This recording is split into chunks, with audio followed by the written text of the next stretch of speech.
Hello दोस्तों, मैं रवि कुमार स्वागत करता हूँ आपके अपने यूट्यूब चैनल मोबाइल क्लासेज में। दोस्तों, आज हम क्लास 15 के वॉल्यूम फर्स्ट की ट्रांसक्रिप्शन नंबर 3 करेंगे। चलो स्टार्ट करते हैं। 5 second to go. I am thankful to you for having given me this opportunity, long last, to say a few words on the budget. Already much has been said, and I think the finance minister has come in for his share of congratulations as well as criticism. So there is not very much to say, but I should like to say a few words. The increased development expenditure and the absence of any new taxation has earned for the budget a good response even from the businessmen. I especially welcome the relief given to the middle classes by raising the exemption limit of income tax in respect of personal income. No doubt, this is some relief to the middle classes, but I would request the finance minister if he could do raise this exemption limit from rupees 4,000 to 6,000, as that would give substantial relief to the middle classes. I am indeed glad that the Taxation Inquiry Commission has been appointed with Dr. John Mathai as the chairman, and I am sure that many of the vexed problems may be solved through this commission. At the same time, I would request the finance minister to put up the state duty bill for the present. Since this inquiry commission has been appointed and they may go into this question, for I feel that it is not an opportune moment to put on more taxes on the people. Already, as Mr. Gadgil has pointed out, there are so many taxes on the people. The people are overburdened by taxes and they are just trying to recover their stability.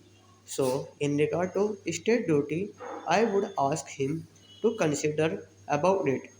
My reason for asking it to be postponed is, as I have said, that the people are still facing economic disasters, and then our government is not able to offer the amenities which other countries have, where the state duty exists, such as free compulsory education for children, free medical aid, homes for the poor and the destitute, old age pension, etc.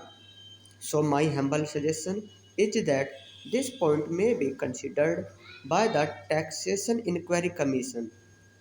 I agree that there is a brighter side of the picture, and instead of continuously harping on our poverty, we should also see the bright side. We are making encouraging progress toward laying the foundation of a welfare state.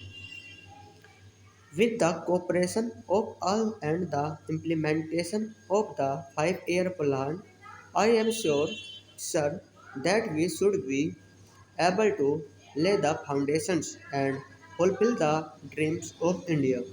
It is indeed encouraging to know from the finance minister that there is a tendency of lowering food prices all over the world, and in that case the prices in our country too would be lowered. Regarding defense or obvious security reasons, I do not agree with my friends who say that the expenditure should be curtailed. It is not advisable to take any undue risk and slacken the defense arrangements.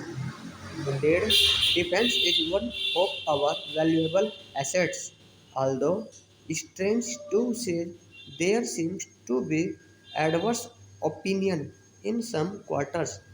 I agree with what General Karyappa once said that God and army are remembered only when there is trouble.